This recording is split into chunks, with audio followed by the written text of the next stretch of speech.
Today we're building a wooden tabletop that transforms into a double. I had this idea to make a ramp that all levels of riders could progress on by making a sectional structure. The criteria it had to meet were, it had to be a rollable table in both directions, it had to separate and have a steeper lip on one side with a landing on the other, and finally, it all had to be made with one 4x8 foot piece of plywood.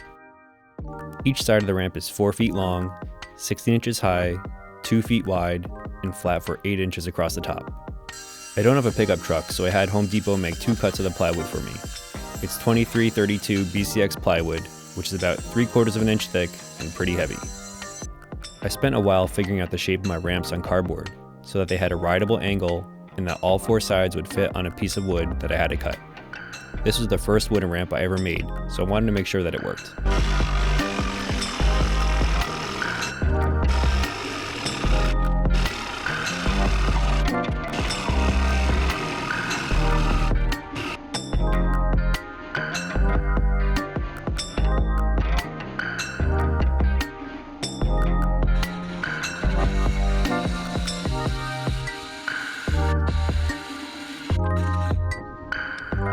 You can see there wasn't that much excess wood to cut in order to make the matching side of the takeoff.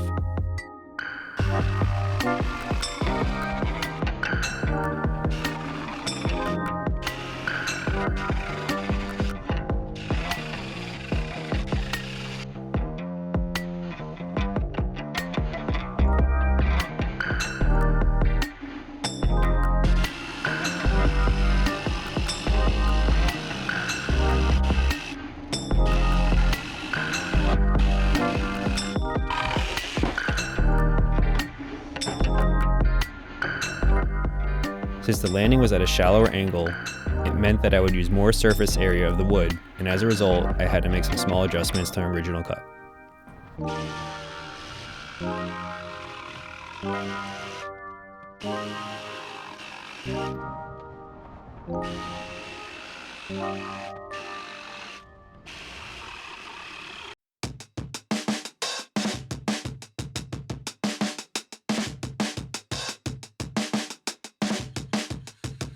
I cut a bunch of 2x3s an inch shorter than the surface of the ramp to create the frame.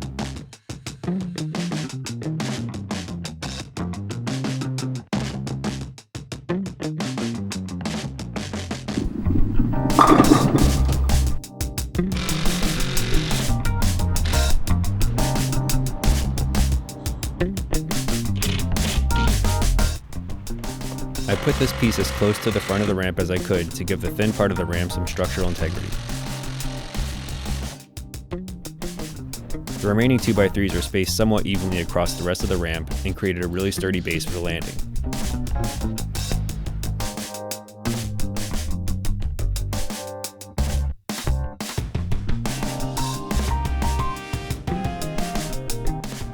This is the first time I had some idea what the ramp would look like.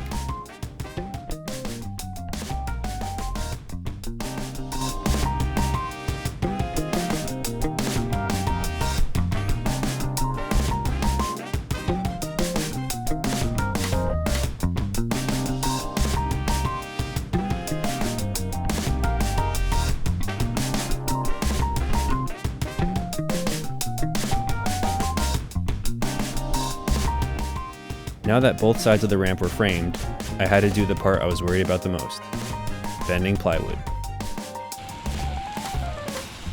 I've seen that soaking the plywood in water allows it to bend over time, with something like cinder blocks applying downward force. I tried for a while, even taking excavated asphalt from the parking lot next door. It didn't really come close to working for me. This was the landing, and the takeoff would require a much steeper angle.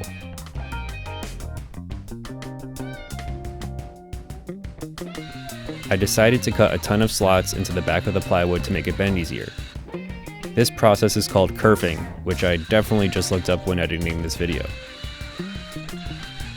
I took a long time with the circular saw, but it seemed like my best option.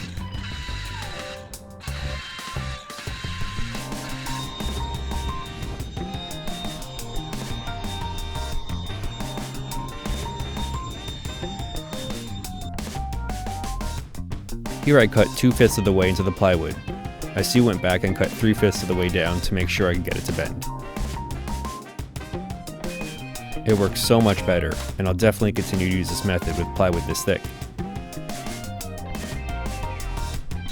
I had the surface pieces cut a little longer than I needed to at Home Depot because I wasn't sure with the bends exactly how much I needed. The part touching the ground was cut at a 45 and the top was cut flush with the frame. The lip of the takeoff gave me more trouble, so I ended up using longer screws with the impact driver to pull the plywood to the studs. Now I just had to sand down the surface and we had a ramp.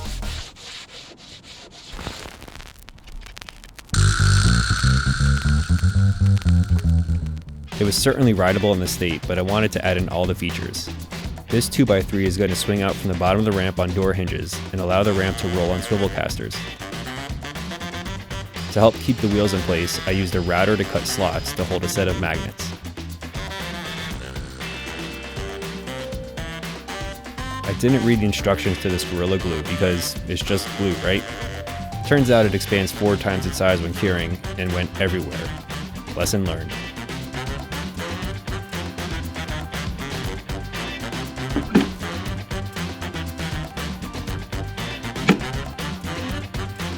Handles were added on the ramp's balance point to help move it. And window latches were installed on each side to keep the ramp together when in tabletop mode.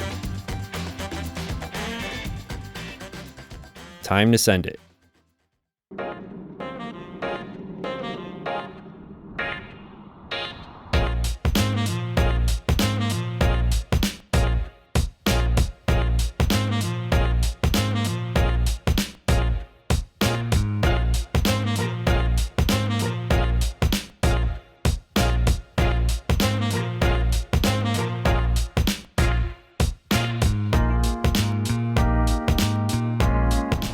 You can roll the ramp in both directions, manual, or jump over it. Take it apart and set it up as a small double. The flat tops act as a case pad for added security. And as I progress my skills, I can keep expanding the gap. Each side rides differently, but both are fun.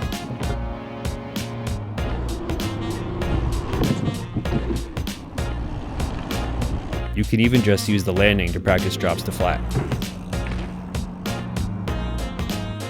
I hope you enjoyed watching my first ramp build, and I'll see you on the next adventure.